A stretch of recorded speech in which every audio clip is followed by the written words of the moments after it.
No se asuste con lo que oiga a continuación. Es el eco del pasado cuando empezaron las emisiones de Radio Sefarad a finales de enero del 2004 y cuyos informativos semanales hemos reunido para revivir lo que entonces pasaba desde la perspectiva de nuestro tiempo.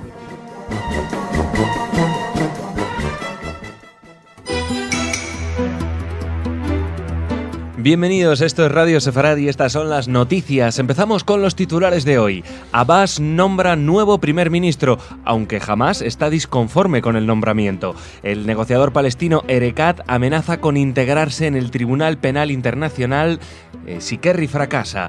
Rebelión popular en Estambul y Al-Qaeda se impone como líder militar de los rebeldes sirios. Estos son los titulares de las noticias que Jorge nos va a comentar. Hola, Jorge. ¿Qué tal, Jordi?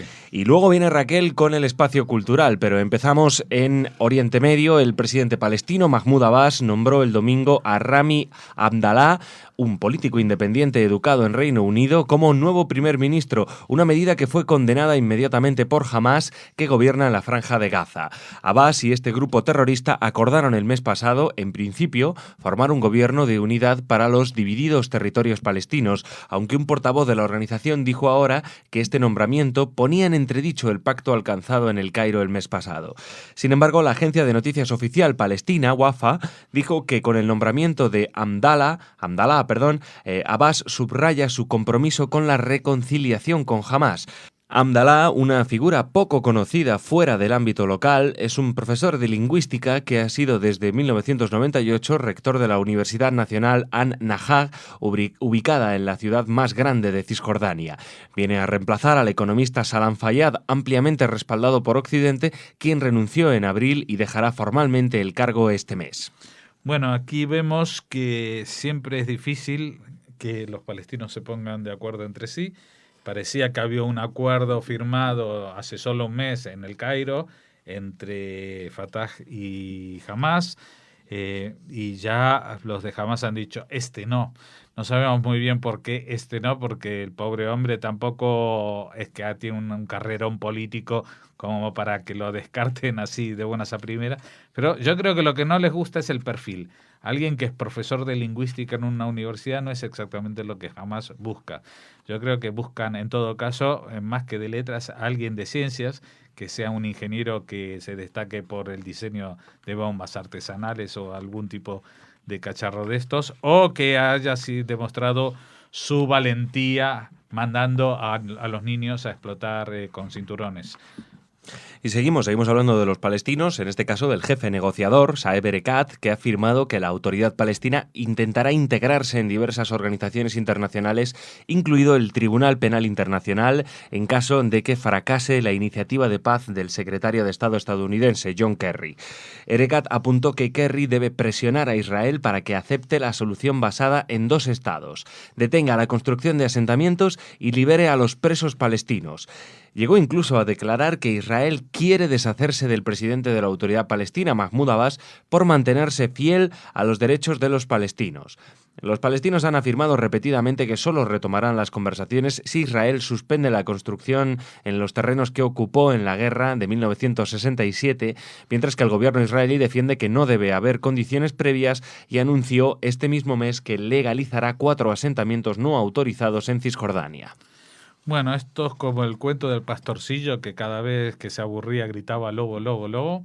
Pues así parece que la autoridad palestina cada vez que está desconforme grita Tribunal Penal Internacional. Y eso es algo que asusta a algunos, pero que si es un Tribunal Penal Internacional, ojo, porque esta gente, los dirigentes de la autoridad palestina, también podrían ser acusados de algunas cosas. Por ejemplo, Mahmoud Abbas organizó una matanza de estudiantes de un instituto secundario en Israel en el año 1974. Yo no sé cuántos años pasan para que prescriban los asesinatos terroristas, pero igual no prescriben con el tiempo en el Tribunal Penal Internacional. Y entonces, si empiezan a acusarnos a uno, pues igual salen los trapos sucios del otro. Eso es lo que digo. Y aparte, ellos presionan con el tema de que debe presionar a Israel para que acepte la solución basada en 2 estados. Me parece muy bien.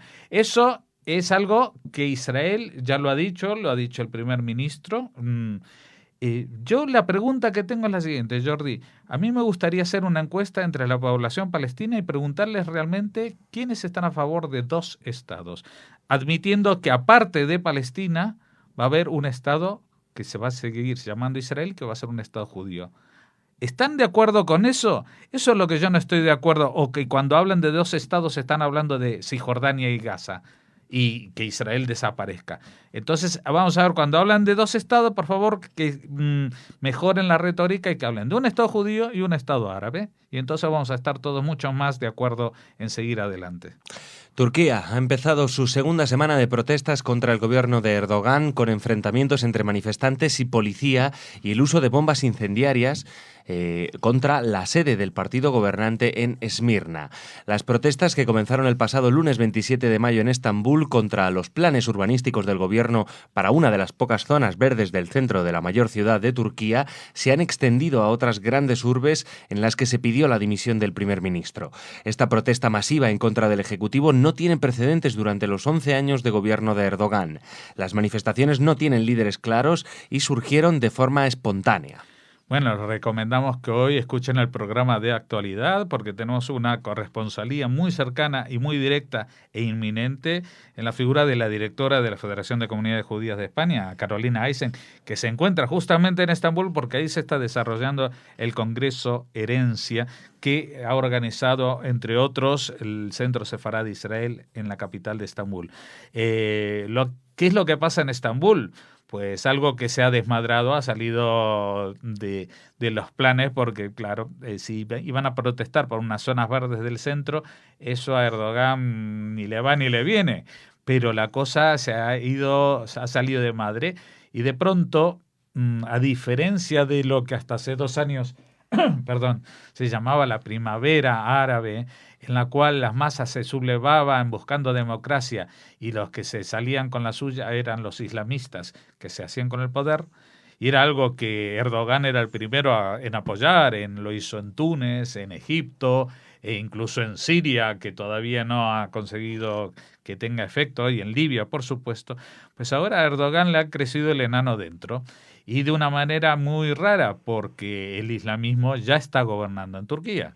Y entonces los que protestan son los que están en contra de estas medidas que cercenan la libertad, y los chicos que salen a protestar a las calles son gente que no llevan el velo islámico, que no van con chilabas y no van diciendo que el enemigo de Turquía es Occidente, sino que justamente quieren que Turquía sea un país moderno, normal y europeo, como lo es geográficamente.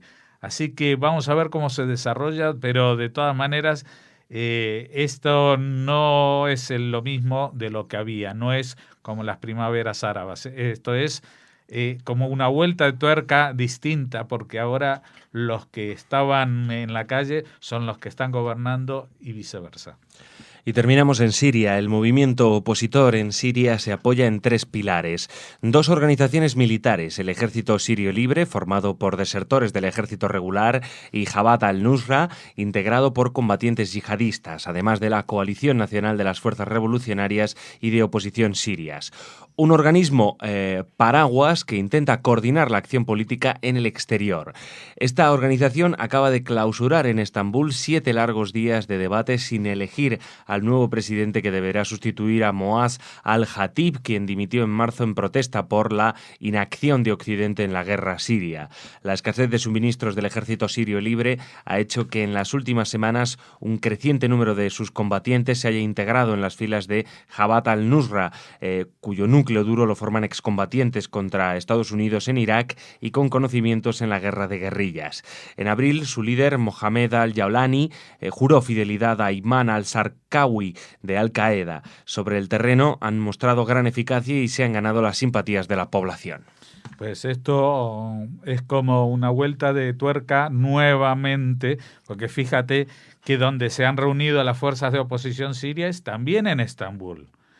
Auspiciados, Erdogan acoge a las fuerzas de oposición política en Siria, pero nadie se quiere hacer cargo de esa oposición política, porque ahí hay una historia muy difícil de controlar, entre otras porque esto se hizo oficial, la guerra civil, cuando hubo estas deserciones de algunos oficiales del ejército y formaron el ejército sirio libre.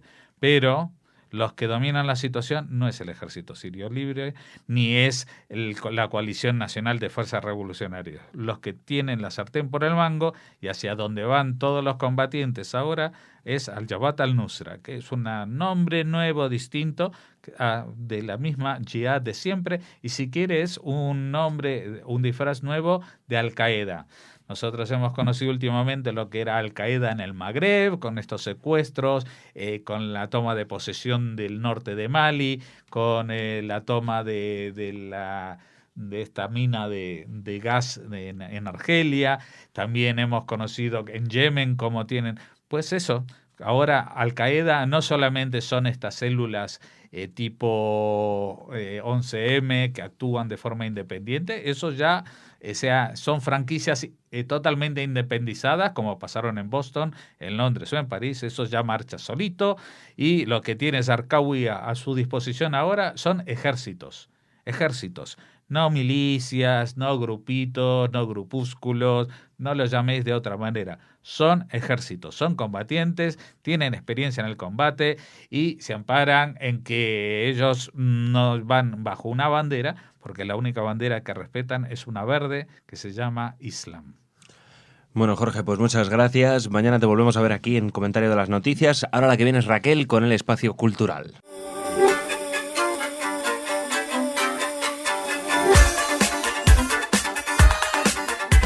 Bueno, Raquel, bienvenida y culturízanos, por favor. Hola, Jordi. Seguro que no hace falta, pero a lo mejor algún dato sobre esas propuestas que recorren la geografía española de interés judío sí que os puedo dar, ¿vale? Hombre, claro, cuéntame ya, estoy impaciente, quiero saber. Pues mira, empezamos por orden cronológico, si quieres. Venga. Nos vamos a La Robla.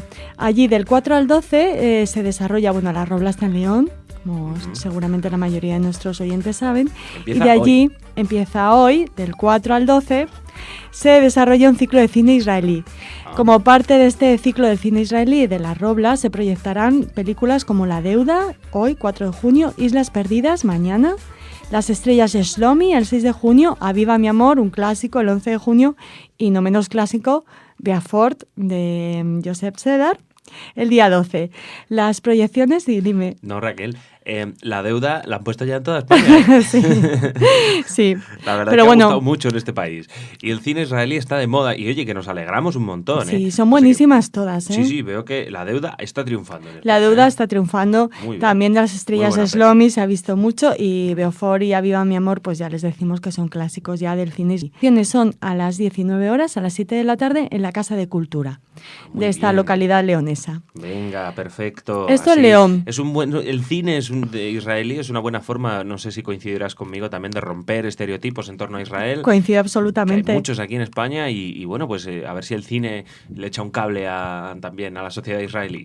Iba a despedir la agenda cultural con un adelanto, pero ya que hablamos de cine, Jordi, se acerca el Festival de Cinema Jueu de Barcelona, que es pues la referencia en cuanto a cine judío y cine israelí en España. Así que se desarrollará, ya quedan muy poquitos, del 9 al 15, ya les hablaremos luego más extensamente, sí. Y también hay una entrevista con su directora, Daniela Rosenfeld, para estos próximos días. En este caso, de la cultura se ha pasado, no la voy a entrevistar yo, la entrevista Jorge Rosenblum, nuestro director, y seguro que nos habla, como siempre, genial de este festival tan interesante. Bueno, te decía que de La Robla nos vamos a Ceuta, porque allí, el día 5, se va a desarrollar un taller de escritura con Esther Bendaán y Espido Freire. No hace falta que presentemos a estas autoras, a nuestros lectores. A nuestros lectores, estoy fatal, a nuestros oyentes. Bueno, la Consejería de Educación, Cultura y Mujer de esta ciudad, de la ciudad autónoma de Ceuta, con la colaboración de la Biblioteca Pública y la Fundación Convivencia, organiza, con motivo de la Feria del Libro 2013, un taller de escritura creativa este día, el 5 de junio, dirigido por Esther Bendaán e impartido por el director general del Centro Sefarat Israel, Miguel de Lucas, y la reconocida escritora Espido Freire. El título del taller es Vivir narrando es vivir doblemente. Es muy curioso porque se realizará en el aula magna de la Escuela de Negocios Las Murallas en horario de 17 a 19 horas, o sea, 2 horas, y las inscripciones son gratuitas. Pueden hacerse en la Biblioteca Pública de Ceuta. El número máximo de inscritos va a ser de 25 personas, que serán seleccionadas por la propia biblioteca con preferencia para los profesionales y titulados de la educación, la cultura y la psicología en riguroso orden de solicitud. Así que ya estamos viendo a nuestros oyentes lectores de Ceuta apuntándose en la biblioteca pública para tener acceso a este taller. Vivir narrando es vivir doblemente. Sí, atentos todos los ceutís porque son solo 25 plazas, es muy poquito, ¿eh? Así que todos a la biblioteca. Volvemos a la península. Venga. No a una biblioteca, sino a un ayuntamiento, el de Plasencia, que ha decidido poner en marcha un centro de interpretación de la cultura judía. Se quiere poner en marcha este centro de interpretación habilitando un local y dándole contenido para centralizar desde este espacio visitas guiadas por la Rúa Zapatería, que es la calle donde vivían los judíos de Plasencia. Y también culminar, de alguna manera darle más importancia a los recorridos en el cementerio judío de esta localidad, que ya está señalizado y hay algunas lápidas ya señalizadas también, pero bueno, quieren potenciar también esta presencia en el cementerio judío.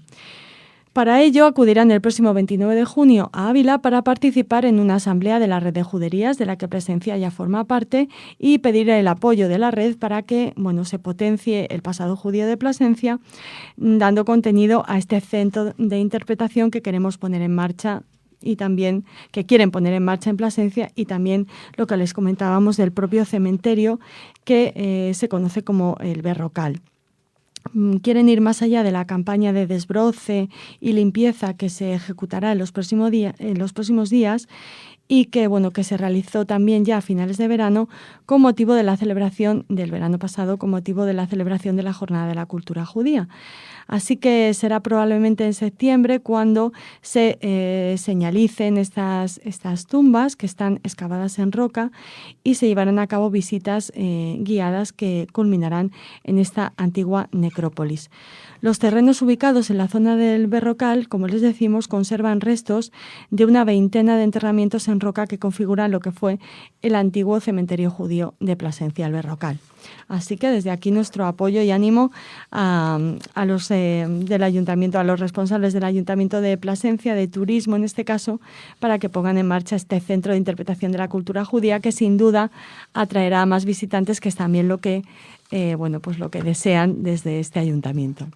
Pues sí, hay un interés creciente en poner la deuda aquí en España, en crear en los festivales de cine israelí. También veo un interés creciente en explotar la gastronomía sefardita tradicional y, desempolvar, entre comillas, el legado judío de muchas localidades. Eso es una muy buena noticia. Muy buena. También todas lo son, pero bueno, que los ayuntamientos valoren esos restos que quedan de la cultura sefardita es muy importante. Sea por los motivos que sean, ¿no? Sean por los motivos que sean, no importa. Se unen todos los motivos por una buena acción. En este caso, el fin justifica los medios. Solo en este caso, no en todos, no. Cuidado. Jordi, y ahora vamos a terminar con fútbol. Porque ya están de la Eurocopa Sub-21 que se va a vivir en Israel. Y ya está allí la Rojita. El equipo español que tiene que luchar para revalidar su título continental conquistado hace 2 años en Dinamarca, como seguramente recordarán todos ustedes. Bueno, pues ya han viajado hasta Tel Aviv y aunque el torneo empieza el miércoles, los españoles no debutarán hasta el jueves, y es un partido complicado, Jordi, con la selección rusa, que es muy potente y además, casi contará en casa. Eso te iba a decir, que está casi de local. Así que, pero seguro que con la admiración que sienten los israelíes por el fútbol español, seguro que también tendremos fans y hinchas que apoyarán a la Rojita. Después de la selección rusa nos enfrentaremos con Alemania. Ahí supongo que apoyarán más a España en Israel, o estará dividida la cosa. El domingo 8 y Holanda el miércoles 12. Y bueno, decir que nuestra selección es la que ha contado con menos días de preparación para esta Eurocopa Sub-21, puesto que justo el domingo pasado finalizó la Liga Española. Así que van, bastante tocados algunos jugadores y con menos días de descanso que otras selecciones, que los rusos, por ejemplo, que los primeros que nos enfrentamos, pero seguro que hacemos un gran papel y ojalá nos traigamos el título desde Israel, que sería una doble ilusión. Pues sí, España, un país de extremos. Antes íbamos a los mundiales y a las Eurocopas, que bueno, con ganar un partido nos dábamos por conformes. Para cuartos. Y ahora ahora hay que ganar, y si no ganamos es un fracaso. Claro. Pero bueno, hombre, vamos a ver hasta dónde llega España y también hasta dónde llega Israel, que es muy interesante porque, por ejemplo, en España ya sabemos el potencial que tiene, lo hemos comprobado, pero Israel es creciente, ¿no? Los chavales cada vez juegan mejor al fútbol y bueno, siempre compartimos esa ilusión, ¿no? Porque España casi está clasificada para el Mundial de Brasil, pero yo creo que todos en Radio Sefarad compartimos un poquito la ilusión de ver a Israel en Brasil. Por supuesto, ojalá, ¿te imaginas? Eso ya sería un éxito para Israel, porque realmente no creo que luego pudiera pasar de la primera ronda, pero oye, estar ahí sí, estaría muy bien. Bueno, pues nada, Raquel. Estaremos nosotros mañana aquí, ¿no, Jordi? Sí, nosotros desde luego que estaremos mañana aquí sin falta. Así que nada, gracias, Raquel. Hasta mañana. Y a todos ustedes, oyentes, mañana más noticias en Radio Sefarad.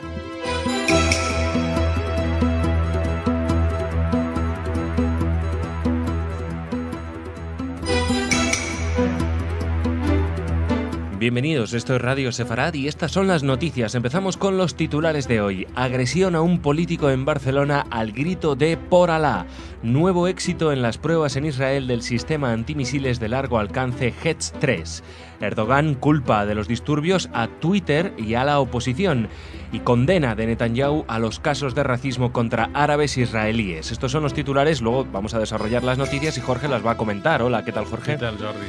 Luego vendrá Raquel con el espacio cultural, pero empezamos aquí en España. La Guardia Urbana de Barcelona ha detenido a una persona tras haber agredido, al parecer con una varilla metálica, el lunes al escolta del líder del Partido Popular de Barcelona y concejal Alberto Fernández Díaz, hermano del ministro del Interior, Jorge Fernández, gritando "Por Alá".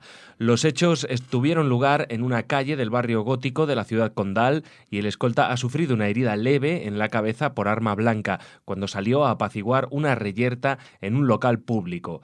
El hombre, señalado en el informe policial que están elaborando los Mossos d'Esquadra, la Policía Autonómica Catalana, como de apariencia árabe, se abalanzó contra el escolta profiriendo gritos de "Por Alá". Se investigan las razones de la agresión, dadas las invocaciones de carácter religioso que profirió.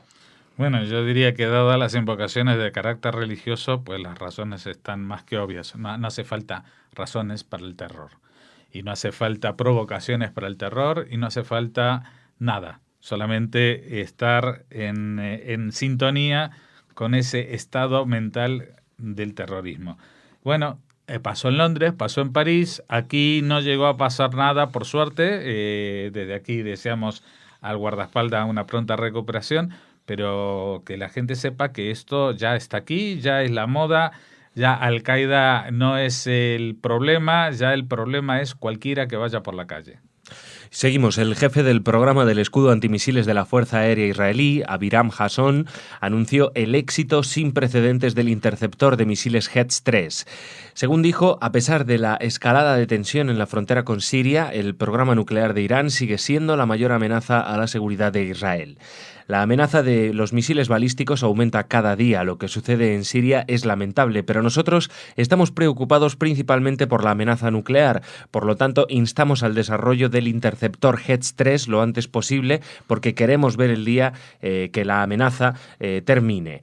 Estas son declaraciones de este jefe de la Fuerza Aérea Israelí.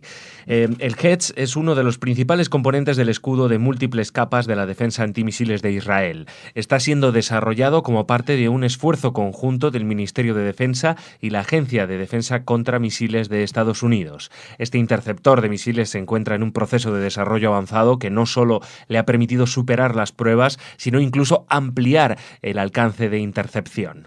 Bueno, ampliar el alcance de intercepción quiere decir que el antimisil puede impactar o desviar la trayectoria del misil original incluso antes de que llegue a territorio propio, o sea, más lejos del territorio propio, más cerca del origen. En este caso, si se supone como, digamos, que va a ser lanzado desde Irán, pues que estará la interceptación más cerca de Irán que de Israel.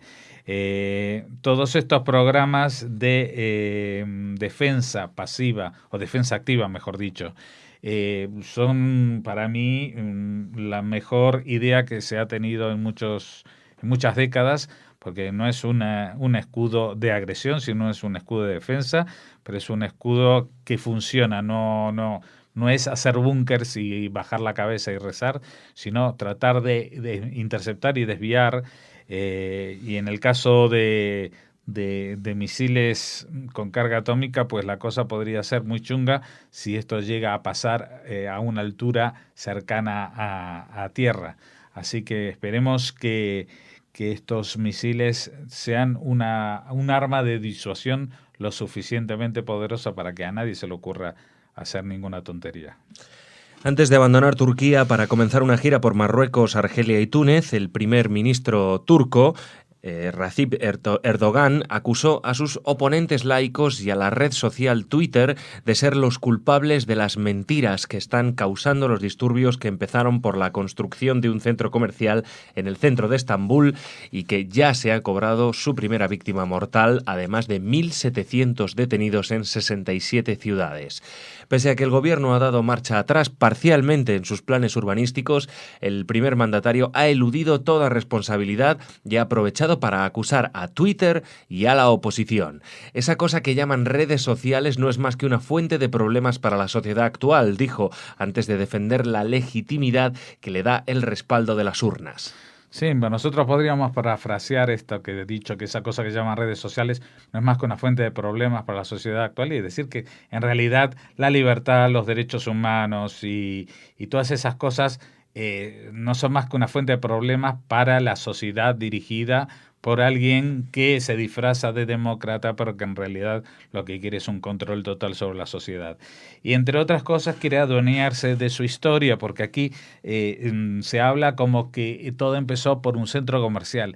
Pues la cosa no es tan así, porque ayer viendo imágenes de lo que es la Plaza Taksim, donde se quiere construir este centro comercial, resulta que en la Plaza Taksim está el monumento a Atatürk, que es el fundador de la Turquía moderna, que es lo que quieren desmantelar los islamistas. Quieren desmantelar esta Turquía moderna y volverla a tiempos medievales con la Sharia, con las leyes coránicas, con gente vestida con velos y con muchas cosas que muchos turcos no quieren volver a ver nunca más. Terminamos, la última noticia nos lleva a Israel. Este país y su primer ministro se declaran indignados por las muestras de racismo de un parque de atracciones muy popular que recibía a los niños de las escuelas judías y a los de las escuelas árabes por separado. El parque se ha justificado diciendo que recibe a grupos escolares árabes e israelíes por separado para evitar tensiones y violencia, pero se ha comprometido a reevaluar su política. Esta discriminación se hizo patente cuando un profesor de una escuela secundaria árabe quiso comprar entradas por teléfono para una excursión estudiantil a mediados de junio, petición que le fue denegada, pero aceptada cuando volvió a telefonear y dio un nombre hebreo. El primer ministro israelí, Benjamin Netanyahu, declaró: «Quiero condenar enérgicamente dos fenómenos que hemos presenciado recientemente: el racismo contra los árabes israelíes y los actos de vandalismo contra los palestinos sin ninguna provocación ni justificación. Rechazamos estos fenómenos y actuaremos de acuerdo con la ley y nuestras capacidades para aplicarla, con el fin de detener esto».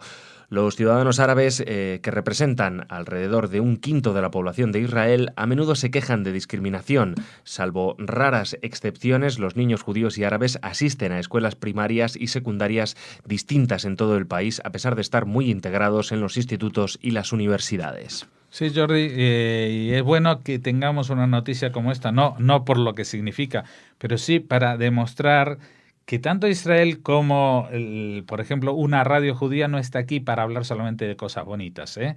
Se puede criticar a Israel, y si Israel sufre un problema de racismo, Tenemos que ser nosotros los primeros en denunciarlo. En este caso se nos ha adelantado el propio primer ministro, porque a veces la voluntad del gobierno no es lo que pasa en la sociedad, pero hay que atajar, hay que ser duro con estas cosas y hay que condenarlas. Y ha hecho bien Netanyahu uniendo incluso esto no solamente a los que atacan o discriminan, en este caso, a los árabes israelíes que están muy integrados en la sociedad, sino también a los que atacan a los palestinos cuando no responde eso a un ataque previo. O sea, es lógico que si hay un tiroteo, pues alguna de las partes también responda. Pero si no hay, los últimos tiempos han habido pequeños actos de vandalismo, pintadas en paredes, amenazas, etcétera, a pueblos palestinos, y esto tampoco es aceptable.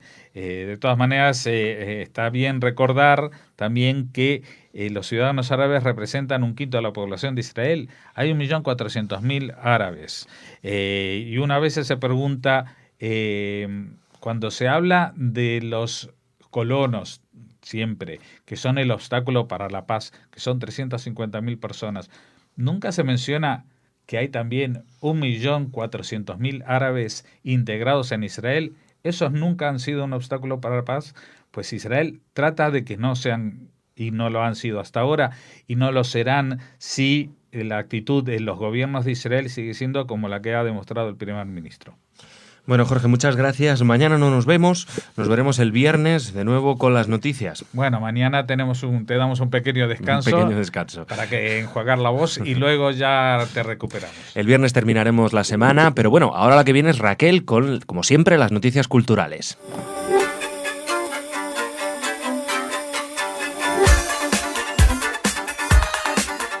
Muy buenas, Raquel, ¿cómo estás? Muy bien, Jordi, muy contenta de estar aquí. Hombre, contentos estamos nosotros y los oyentes, siempre te lo digo, contentos de recibir de tu voz estas fantásticas noticias y esos eventos culturales que siempre son muy interesantes. Empezamos con uno de esos a los que te refieres. Nos vamos a Dabar. Nos quedan poquitos días para disfrutar de este Centro de Cultura y Documentación Judía. Así que hay que disfrutarlo a lo grande. Hay que disfrutarlo a lo grande. Bueno, y así lo haremos del 1 al 15 de junio porque esta asociación cultural abre su 4º encuentro anual de arte judío en Madrid, Dabar Art, con una exposición y charla conferencia de arte a cargo de Santiago Raigorovsky y Abel Raskin. La velada contará además con un cóctel de apertura y con el lanzamiento de la Asociación de Artistas Plásticos Judíos de España. Artistas como, por ejemplo, Luis Aguiló, Rina Granati, Anita Bensadón. Ya sabes, Anita, por ejemplo, hace estos cuadros con azúcar. Que no podía ser de otra manera siendo una gran repostera.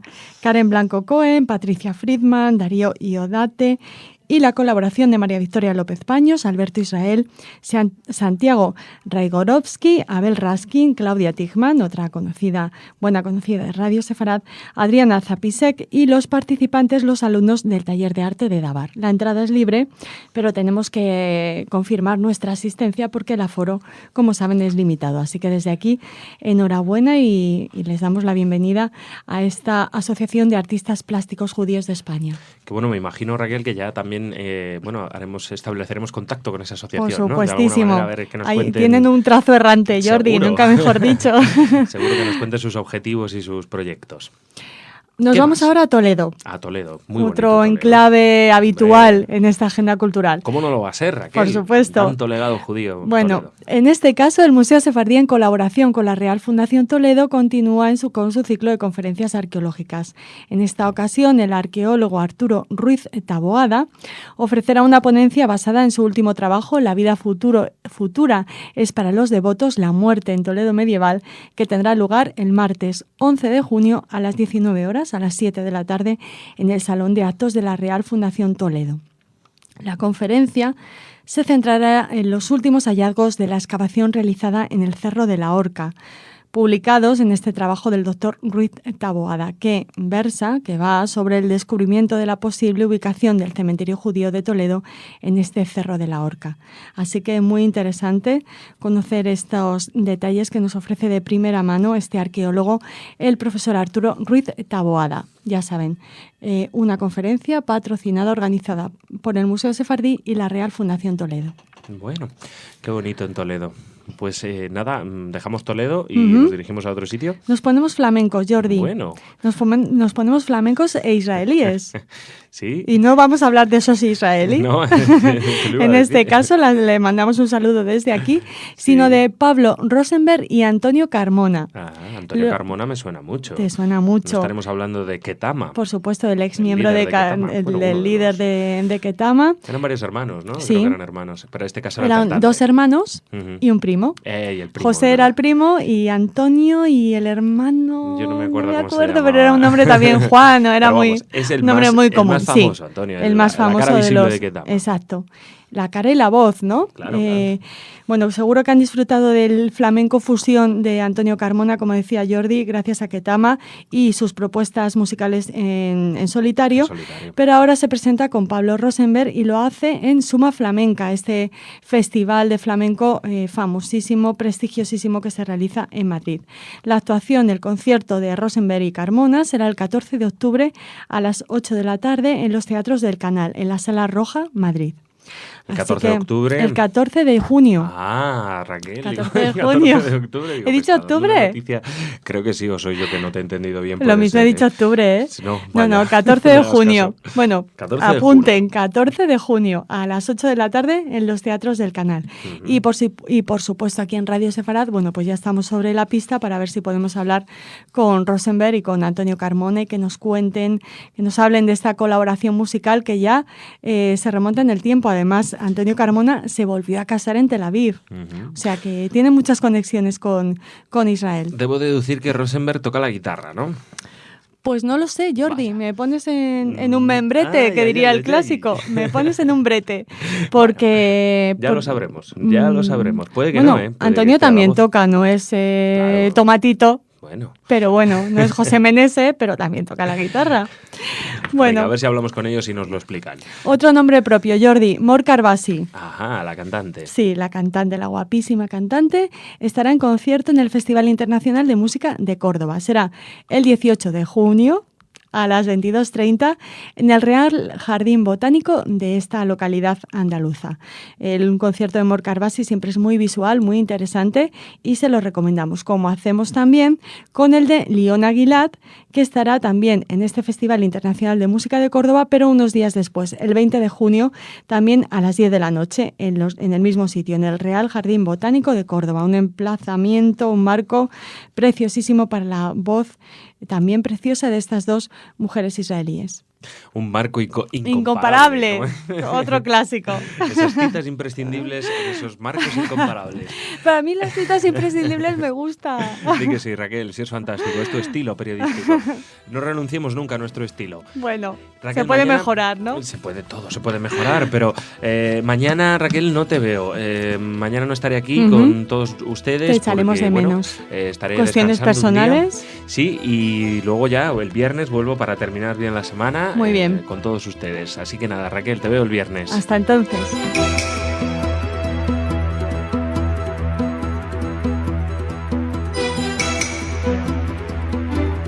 Bienvenidos, esto es Radio Sefarad y estas son las noticias. Comenzamos con los titulares. Sindicatos en huelga se suman a las protestas en Turquía.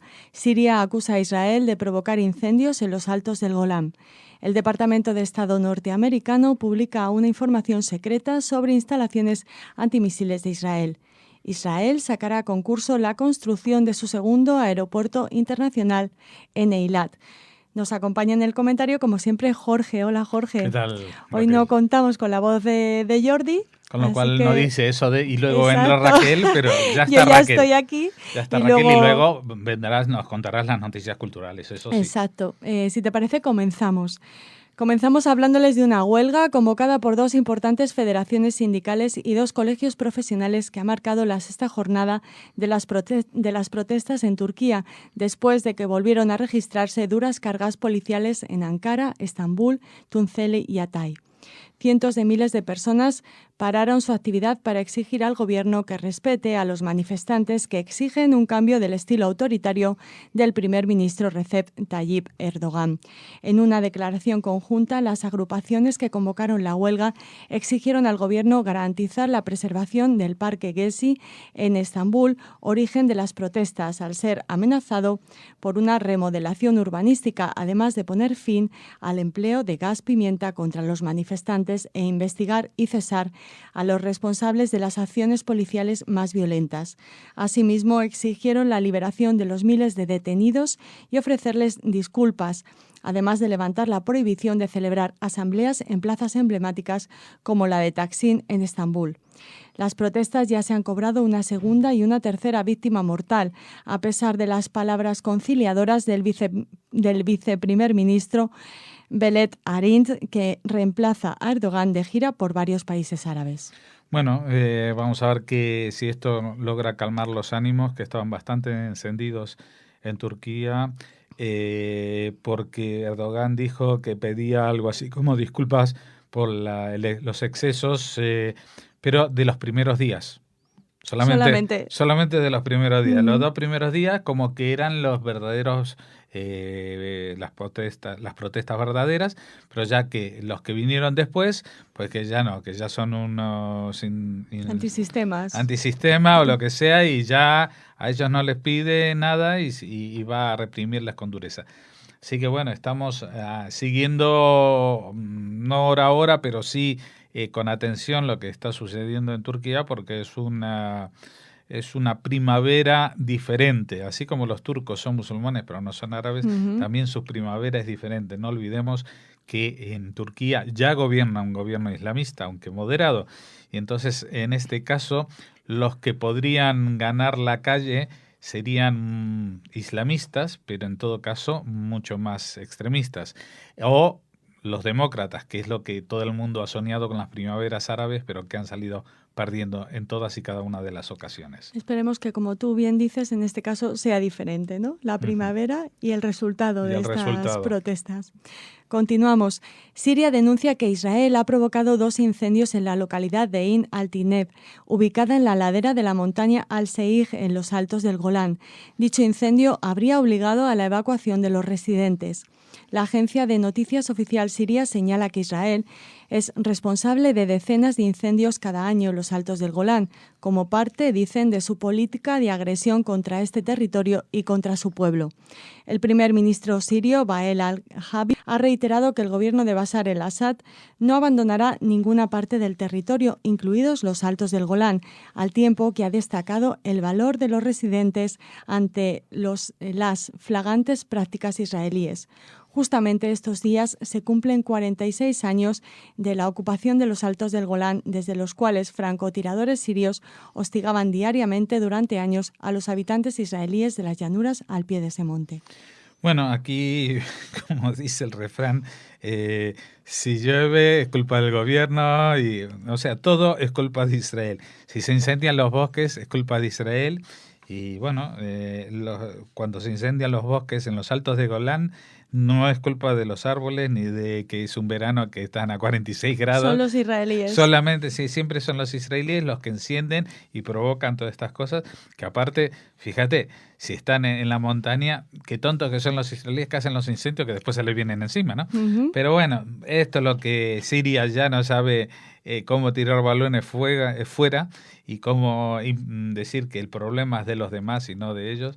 Y bueno, esto es una nueva vuelta de tuerca. En realidad he seleccionado esta noticia justamente por lo ridícula y por lo que tiene de lo que yo llamo Oriente ficción. Esta lógica que solamente se entiende cuando uno pasa cierto meridiano y entra en el mundo del pensamiento árabe. Jorge, la próxima noticia también es un poco, de alguna manera, incendiaria, porque Ha habido sorpresa y consternación en las altas esferas del ejército israelí después de que el Pentágono revelara detalles secretos de una instalación militar que formará parte de su escudo antimisiles.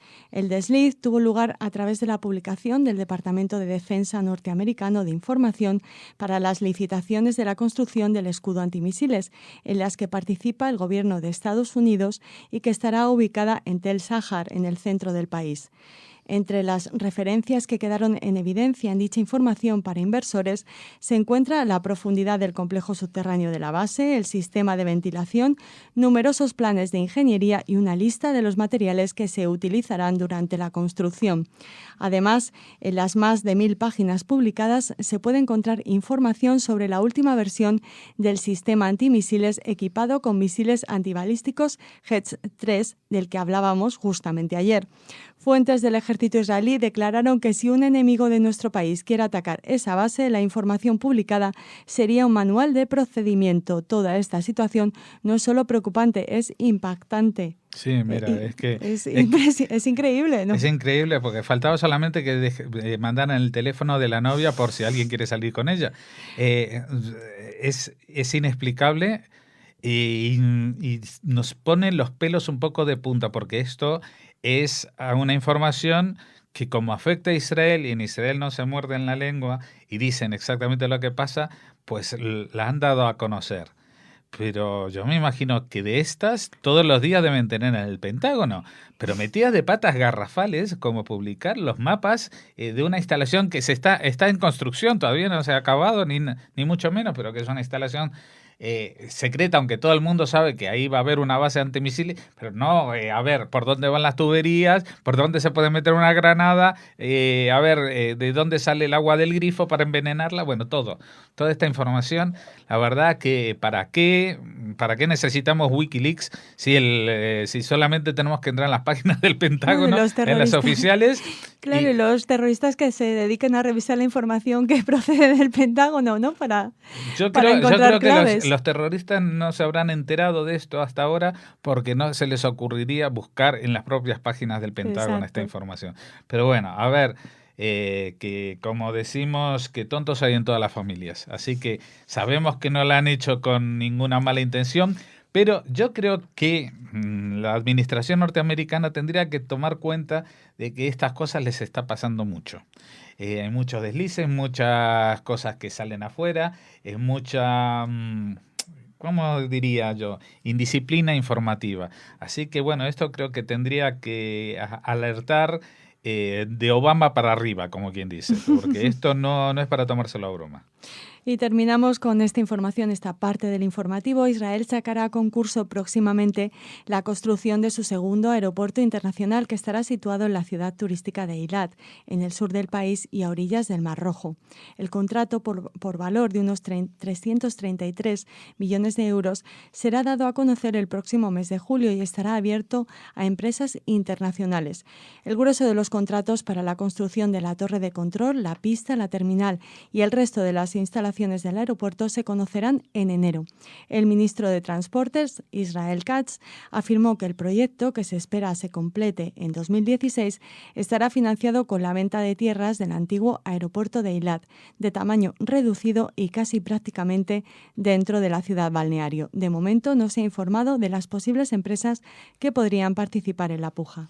Bueno, espero que, dado que no se ha publicado, que entre esas empresas yo AENA, cruzo los dedos para que esté alguna empresa española. No, AENA gestiona aeropuertos. Gestiona aeropuertos, pero no los construye. No, pero tenemos suficientes constructoras internacionales que han hecho obras de ingeniería mucho mayores que un aeropuerto internacional que no es de los más grandes, porque lo que quieren hacer es como hoy en día hay en tantas ciudades estos aeropuertos secundarios que son internacionales, que son directamente para el turista, que no tenga que pasar por LOT y luego venirse en tren o en coche 2-3 horas por un desierto muy caluroso, por cierto, y si aterriza directamente en Eilat, pues que le dé ya el sofocón in situ, ¿no? Cuando dices LOT, ¿quieres decir Ben Gurión? Sí, bueno, el aeropuerto Ben Gurión sí, que está en la ciudad de Lod, pero que digo que ya lleguen a Eilat y que ya les dé los 50 grados ahí a orilla del Mar Rojo y que salgan del hotel, o sea, del avión directamente salten al mar. Que vayan en bikini, ya, vayan en traje de baño. en estos vuelos tan baratos que no puedes llevar equipaje, pues que vayan directamente con el bikini puesto y que salten. Bueno, es una noticia también que un país tan chiquitito en dimensiones va a tener un segundo aeropuerto internacional. Esto también va a situar a Israel en un punto más importante en el tema turístico. Porque aparte Eilat es una manera de estar en Israel sin enterarse que pasas por Israel, porque está tan lejos del resto y separado por un desierto tan desértico que nadie casi prácticamente lo atraviesa, que es un sitio privilegiado y con el Mar Rojo, que es el mejor sitio para bucear del mundo. Así que muy buena noticia. También es muy buena la primera con la que empezamos las noticias culturales, Jorge. Sí, ¿cuál es? Pero espera, que siempre tenemos que poner una musiquita, ¿no? Ah, vale. Unos segundos de música y ahora les hablamos de esa noticia que seguro que todos ustedes conocen.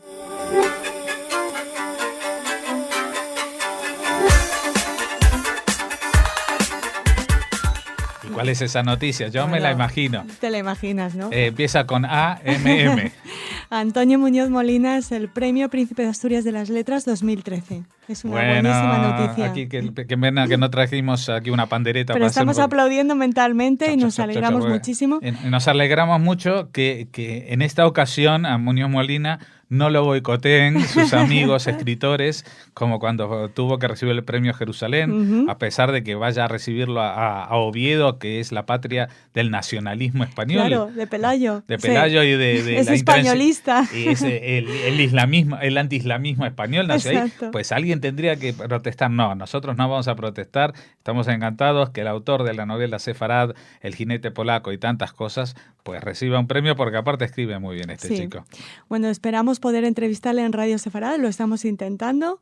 Va a ser más difícil que la otra vez, ¿eh? Va a ser un poquito más difícil. Porque la otra vez por el premio Jerusalén nadie la quería entrevistar. Bueno, sí, le entrevistó muchísima gente. Nosotros fuimos de los primeros. Después de nosotros. Pueden recuperar esa entrevista, por cierto, en la que Muñoz Molina nos habla de su literatura, esa que ha sido premiada por la hondura y brillantez con las que narra fragmentos relevantes de la historia de nuestro país, episodios cruciales del mundo contemporáneo y aspectos significativos de su experiencia personal. Ya saben que este Premio Príncipe de Asturias de las Letras se concede a aquellos cuya creación literaria represente una contribución relevante a la literatura universal. Y yo creo que se lo dan a la gente, por ejemplo, escritores que viven en Nueva York, para que vengan más a visitar a la familia también. También puede ser. Bueno, desde 1998, Jorge, no ganaba un español este galardón. Con Francisco Ayala. El año pasado también tuvimos un alegrón porque se lo concedieron a Philip Roth. Y bueno, Muñoz Molina no es judío, pero hay muchas maneras de ser judío, así que Muñoz Molina es muy filosemita, esto se refleja en sus obras y en su discurso, también es amigo de Israel y desde aquí pues nos alegramos muchísimo. Yo diría que más que filosemita es filointeligente, que quiere decir que sabe ¿dónde está la verdad? ¿Dónde está la lógica? ¿Dónde está la lógica? Y que no hay ninguna razón en el mundo para odiar a los judíos. Mira, además, hablando de odios, no sabemos si los otros candidatos odiarán ahora mismo a Muñoz Molina, pero eran muy fuertes, eran Murakami y Luis Goitisolo, entre otros, o sea que ha ganado a grandes nombres de la literatura. Bueno, pues con esta alegría pasamos a hablar de otro jienense, porque Muñoz Molina nació en Jaén, como todos nuestros oyentes saben, y allí se ha celebrado una jornada que recuperaba la figura del judío jienense Hasdai Ibn Saprut. El primer gran judío de España, se puede decir. Exacto, y quizá uno de los más desconocidos, Jorge. Bueno, desconocido desgraciadamente por los españoles. Sí, los judíos sí que sabemos quién es Hasdai Ibn Saprut, porque era el primer judío influyente que hubo en la historia de España, porque realmente se convirtió en una figura esencial de la política, casi un cortesano, en la época, por supuesto, en que llegaron los musulmanes, ¿no? Exacto. Y hablamos de él, pero también queremos hablar, que nos sirva de percha, para hablar de la situación de la judería de Jaén, que en determinados lugares está viéndose afectada o puesta en peligro. Se va a construir un instituto Y en las excavaciones para construir este instituto se han hallado restos de la antigua judería de Jaén, que si no se actúa con rapidez, bueno, pues van a desaparecer, lo que sería una pena no solo para los judíos, sino para todos los habitantes de Jaén, de España y del mundo. Pero vamos a ver si está...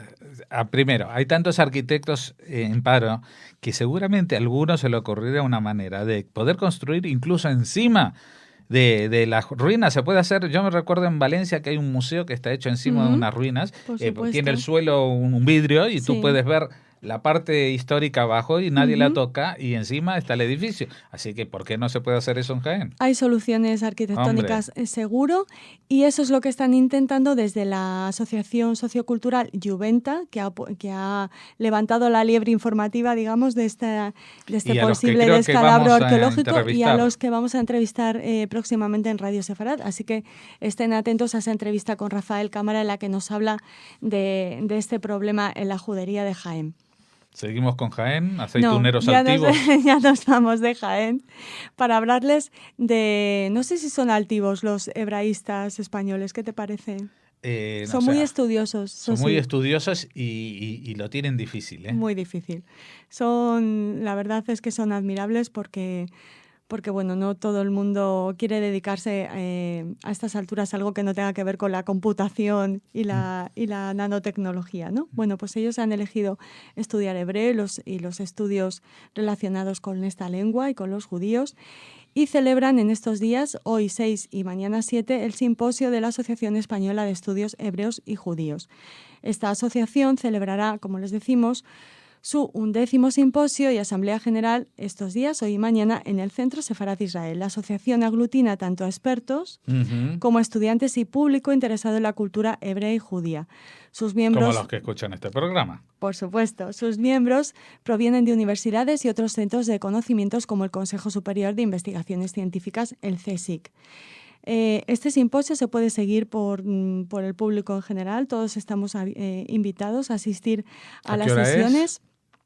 Pues comienzan por la mañana y se desarrollan durante todo el día. Bueno, pero que entren en la página, más información. La página del Centro Sefarad de Israel, exacto, que ahí tendrán más información exactamente sobre la obra. Lo que sí sabemos dónde es, ¿no? El Palacio de Cañete, en la calle Mayor 69, en la madrileña calle Mayor 69. Que por cierto, tú sabes que en el Palacio de Cañete ese... Había un fantasma. Había un fantasma que había asesinado no sé a quién, ¿no? A un judío.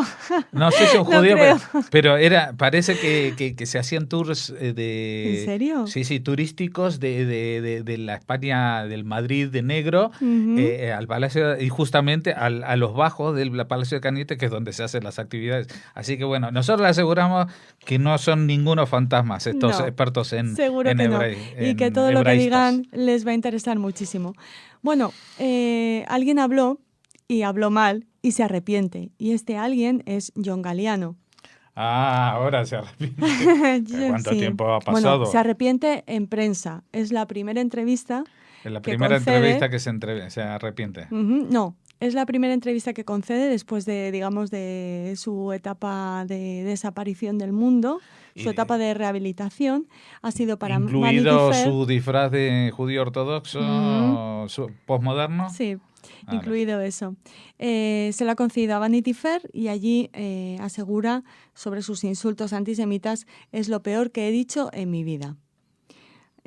Continúa vetado en Israel, por ejemplo, y mantiene una batalla legal con Dior por despido improcedente, en su opinión. Tú sabes que la chica que iba a participar en Eurovisión, que luego fue descartada en las semifinales, pues le habían ofrecido llevar un traje de Galliano, y al final la televisión israelí, que es la que selecciona, dijo que de Galliano nada. Así que ahora vamos a ver si se arrepiente. A ver, yo lo que entiendo, que la gente tenga derecho a arrepentirse, y en eso estamos todos de acuerdo. El tema es si es un arrepentimiento sincero o es para volver a trabajar y montar la semana próxima. Bueno, de alguna manera ya volvió al mercado cuando Kate Moss levantó el teléfono y le pidió que fuera el diseñador de su traje de novia, que eso le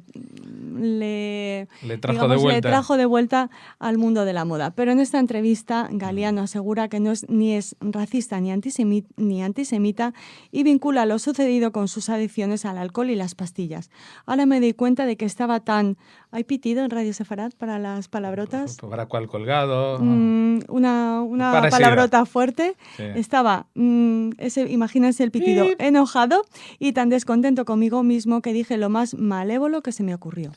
Sí, bueno, Así que entonces se ha disculpado. se ha disculpado y ha acabado con todos esos vicios también. Eso dice, que está rehabilitado. No, bueno, pues nada, sí. y bueno. Hombre, aquí todo el mundo cometemos errores. El tema perdona. es si el arrepentimiento es verdadero o... Bueno, dice que ha leído libros sobre el Holocausto y ha Sí, mantenido encuentros y sus con mejores líderes amigos judíos. son judíos. Vale. Así que Vamos mal, John. Vamos mal, muy mal, John. Pero bueno, oye, esperemos que esto le haya servido Esperemos que haya de lección. servido y que también le sirva a otros bebedores empedernidos, que tampoco hay por qué desearles portarse tan mal con la gente como le pasó a John Galliano. Volvemos mañana y volvemos ya con la voz de Jordi. Volvemos Así reforzados, seremos 3 y seremos millones, como dijo Perón. Hasta mañana. Muchas gracias.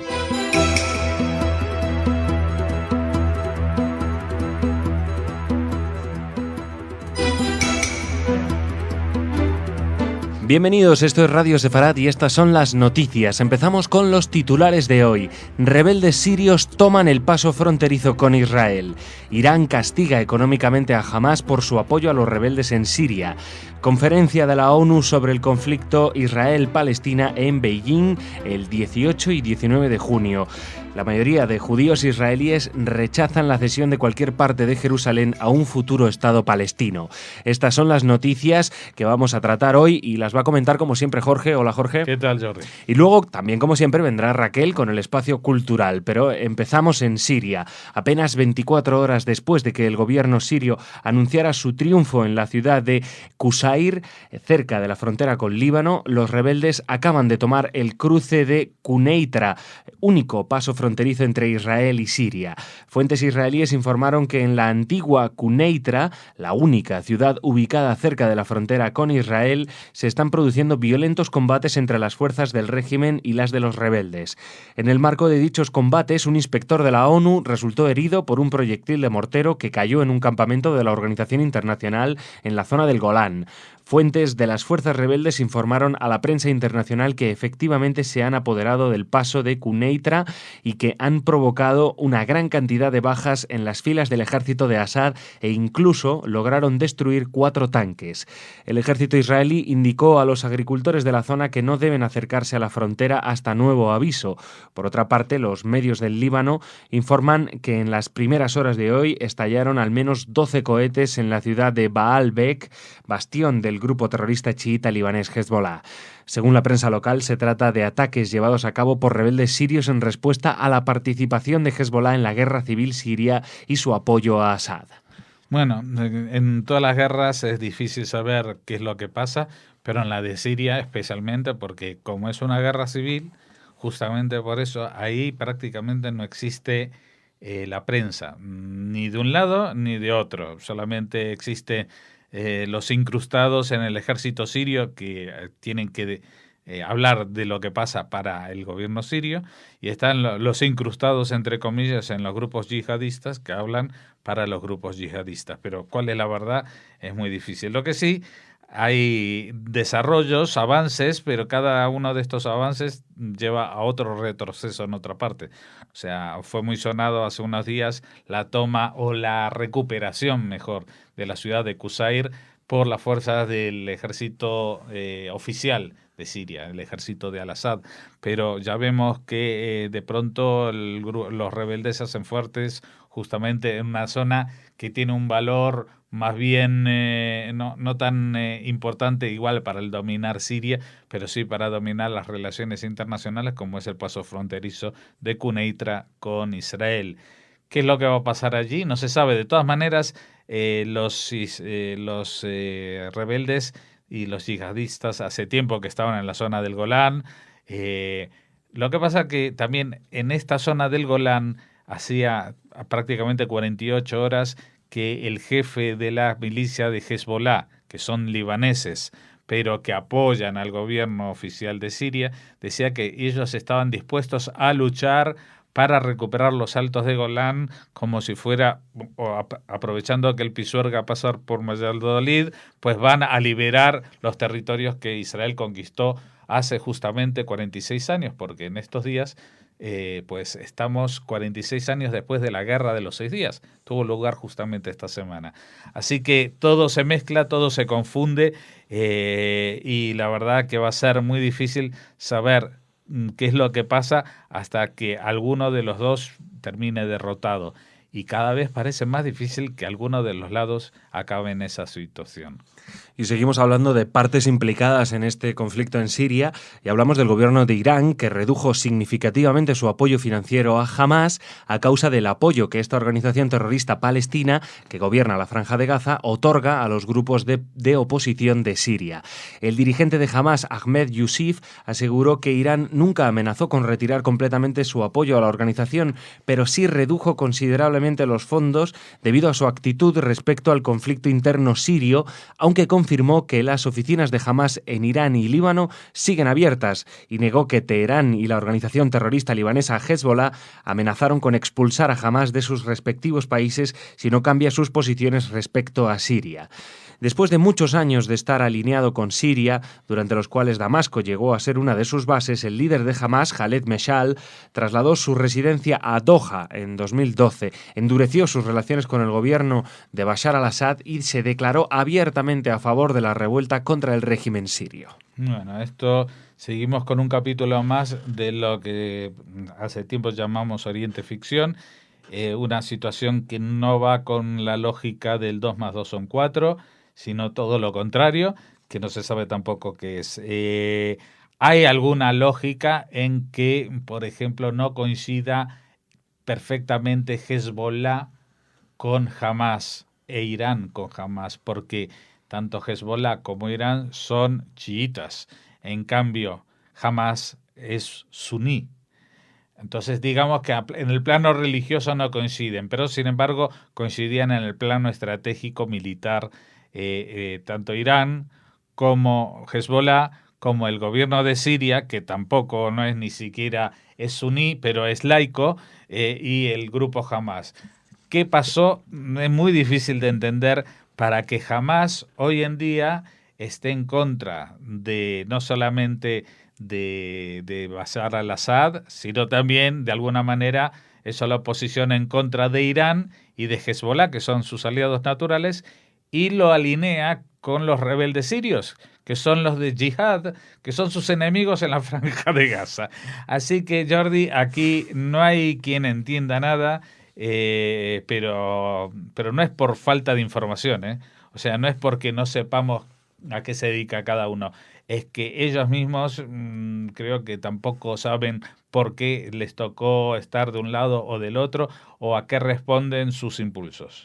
Y hablamos ahora del conflicto israelo-palestino y nos vamos a China, porque el gobierno chino anunció hoy que los próximos 18 y 19 de junio hospedará en Beijing una conferencia internacional de la ONU sobre el conflicto palestino con el objetivo de promover la solución de 2 estados en la zona.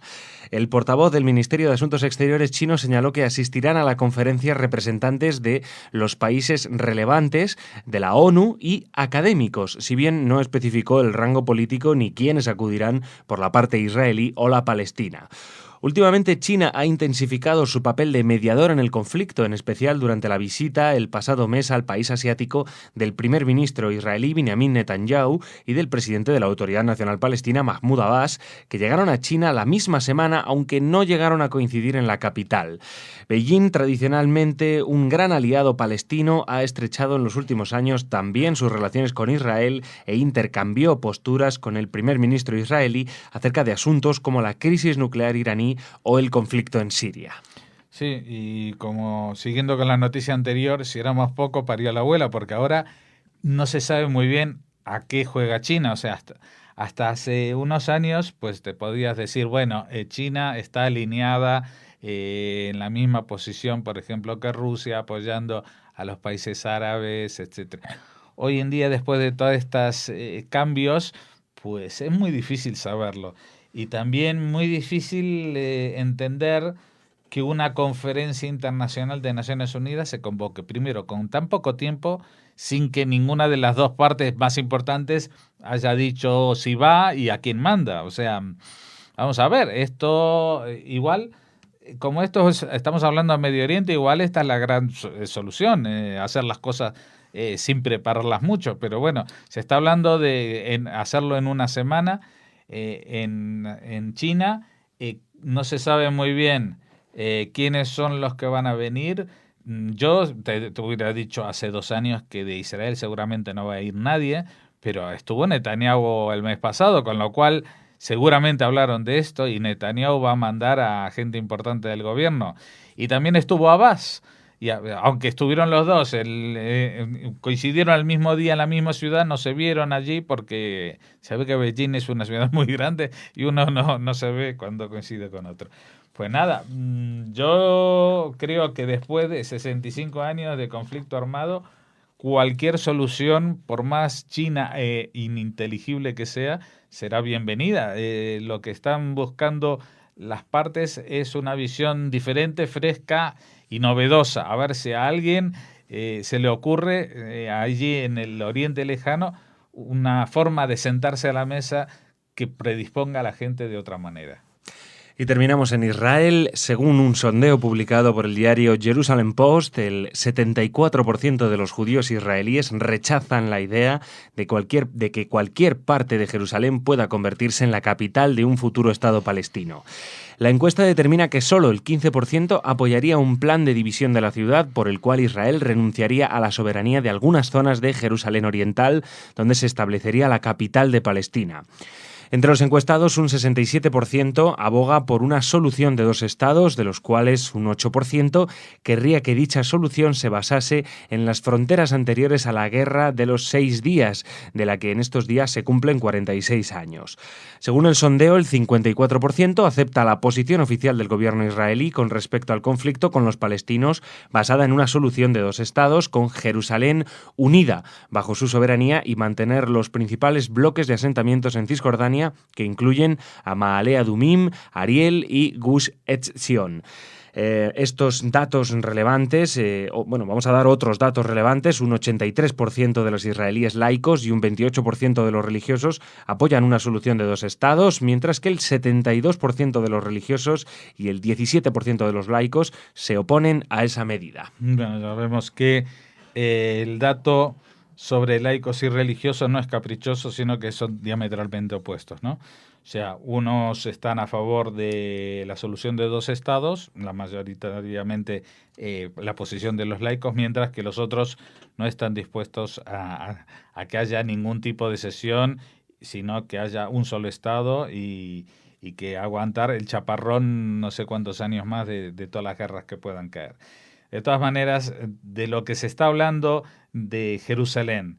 Jerusalén, ya sabes que hubo un acuerdo que casi se firmó en el año 2000 en Taba, en el cual estaba Ehud Barak y todavía estaba Arafat, y se hablaba de sesiones mucho más de lo que la imaginación sería capaz de llevar a cabo, aunque no se llegó a firmar. Como dijimos, tampoco sabemos qué hubiera pasado con los desalojos de asentamientos, con las sesiones de barrios, etcétera, pero se habló de que una parte de Jerusalén iba a cederse al futuro Estado palestino para que en ella estableciera su capital.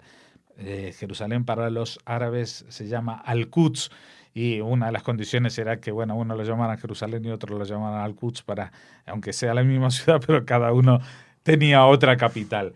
Hoy en día, eso que hace 15 años se vislumbró, se ofertó, pues hoy en día la mayoría aplastante de la población israelí lo rechazaría. Porque ya las experiencias con estas divisiones y sesiones parciales, pues en el medio de todo esto ha habido, por ejemplo, la retirada unilateral de Gaza, que aunque no tenga nada que ver con Jerusalén, ha sido una experiencia que no ha salido nada bien. Entonces la población israelí no ve con buenos ojos estos regalitos por las buenas para demostrar buena voluntad si a cambio no hay unas sesiones importantes en temas de seguridad. Bueno, Jorge, pues aquí terminamos la semana. Shabbat Shalom. Shabbat Shalom, yo te vuelvo a ver, nos volvemos a ver el martes. Vosotros seguís con vuestras noticias de los lunes y ahora con la agenda cultural, ¿no? Así es, ya nos vemos el martes, Jorge. Pues nada, Raquel, ahora ya está aquí con su agenda cultural.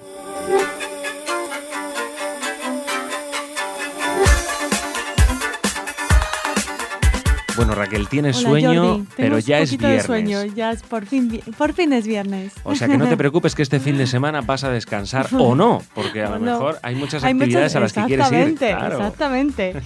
Este fin de semana y en los próximos días. Y vamos a empezar hablando de una que ya les habíamos comentado a nuestros oyentes.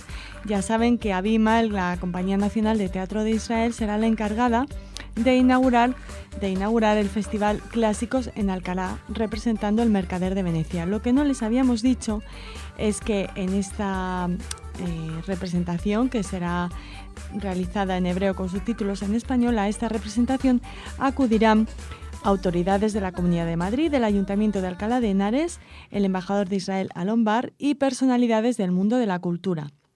Será, se lo recordamos, en el Corral de Comedias de Alcalá de Henares.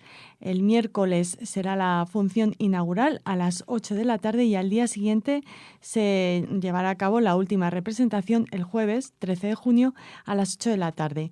Les recomendamos este Mercader de Venecia a cargo de Abima, esta Compañía Nacional de Teatro de Israel, de la que vamos a hablar más extensamente en las noticias de los lunes. Jordi, pues nada, porque tiene una historia muy, muy interesante. Como tenemos tiempo, el lunes hablamos más de ello. Uh-huh. Muy bien, Alcalá de Henares. ¿Y ahora a dónde Pues nos ahora vamos? seguimos hablando de teatro Uh-huh. y seguimos hablando de una obra también muy importante de la que ya hemos tenido noticia y entrevista y encuentro aquí en Radio Sefarad, que es La lengua en pedazos de Juan Mayorga.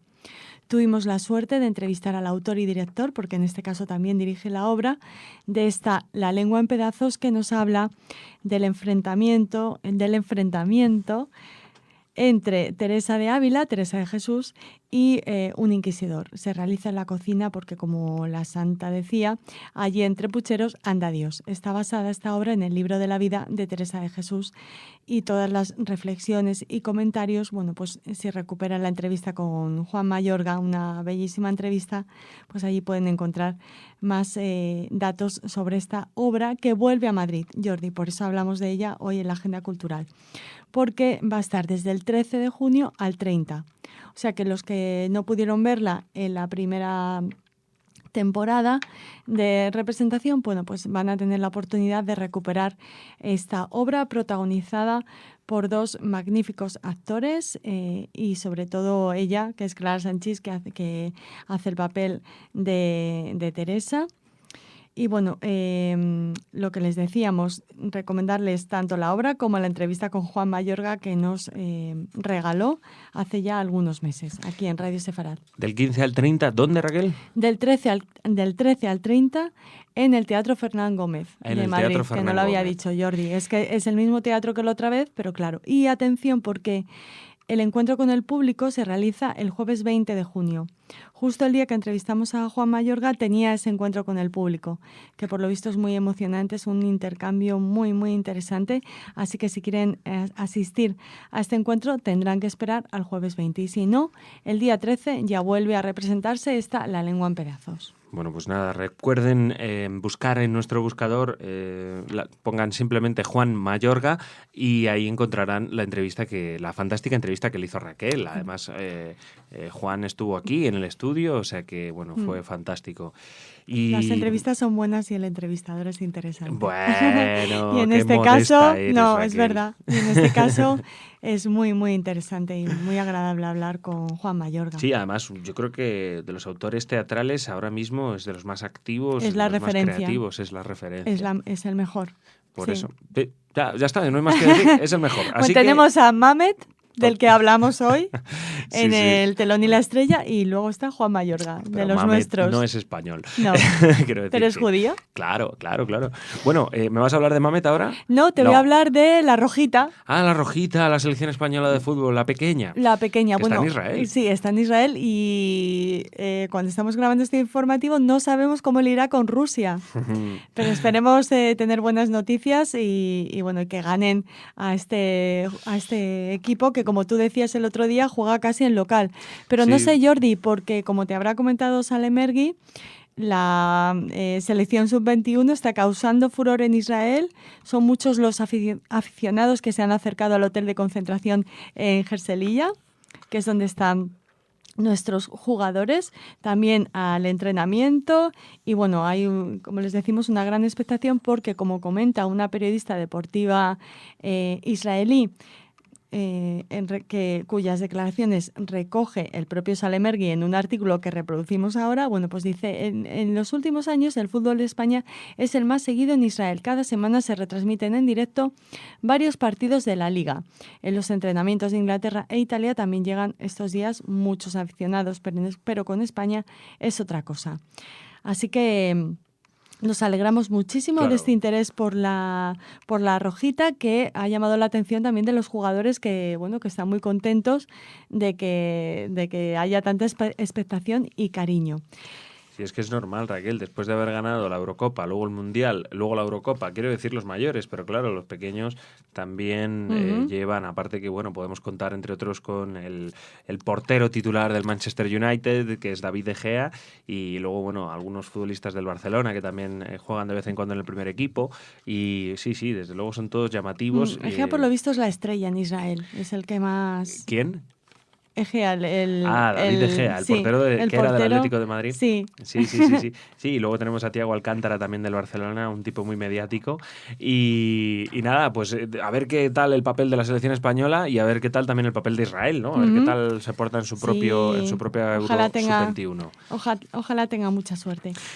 Jordi, hoy para acabar la agenda cultural de los viernes no traemos una recomendación literaria como solemos hacer, sino una recomendación de una feria de muchísimos libros. La que está llevándose a cabo en Dabar, en el Centro Cultural. Son libros de judaica, de autor judío, muy, muy interesantes. Esos libros que todos tenemos que tener en nuestras bibliotecas y que además están a un precio estupendo porque son 2,50 un libro. No es nada. Y títulos de verdad impresionantes. Así que les invitamos a acudir a esta feria del libro que coincide con la cuarta edición del Encuentro Anual de Arte Judío en Madrid, que se desarrollará hasta el 15 de junio. Allí podremos ver obra de diferentes artistas plásticos como Rina Granati, José Luis Aguiló, Santiago Raigorowski, Abel Raskin, con el que hemos hablado en Radio Sefarad, nuestra amiga también Claudia Tigman, la orfebre, escultora y pintora, Anita Bensadón, que no solo es brillante y maravillosa y una maestra en lo gastronómico, también en la pintura, con sus óleos y azúcar sobre lienzo, sus pinturas que llevan azúcar como no podía ser de otra manera, Patricia Friedman, en fin, un montón, Albert Israel, un montón de artistas que están presentes en este Encuentro Anual de Arte Judío en Madrid, que, como les decimos, se desarrollará hasta el 15 de junio, que es el día que cierra sus puertas Dabar, como les hemos comentado ya aquí en la agenda cultural de Radio Sefarad. Vamos a entrevistar a Sandra Israel para despedirnos, bueno, para decirle un hasta luego, porque las actividades de la librería virtual continúan desde Israel, también el Facebook de Librería Hebraica y, por supuesto, la labor de Hebraica Ediciones, que muy pronto nos sorprenderá con un nuevo libro relacionado con la jaquetía, Jordi. Así que lo voy a dejar ahí para que haya expectación y se acerquen al Centro Cultural Dabar en estos últimos y importantísimos días de este Centro Cultural en Madrid. Pues sí, aprovechen que son los últimos días, aprovechen para comprar alguno de esos libros a un precio tan increíblemente bueno y para disfrutar de esas muestras de obras y de artistas judíos. Yo hoy me he comprado 6. Fíjate, ¿Qué te parece? Fíjate, Raquel, ¿eh? Claro. Ahí a lo tonto, he ido y se ha comprado 6 libros. He ido y bueno, y no he vuelto sola. Así que muy bien. Qué mejor que un libro, ya lo hablábamos aquí. Pura tecnología punta que tiene miles de años. Todavía quedan muchísimos, ¿eh? Yo voy a ir más veces, pero 6 para una primera atacada me ha parecido bien. Muy bien, para llenar ahí tu librería y luego acercarte poco a poco, porque los libros no caducan, no son como los yogures, no caducan y los podemos leer cuando queramos. Gracias, Raquel. Shabbat Shalom. Shabbat Shalom.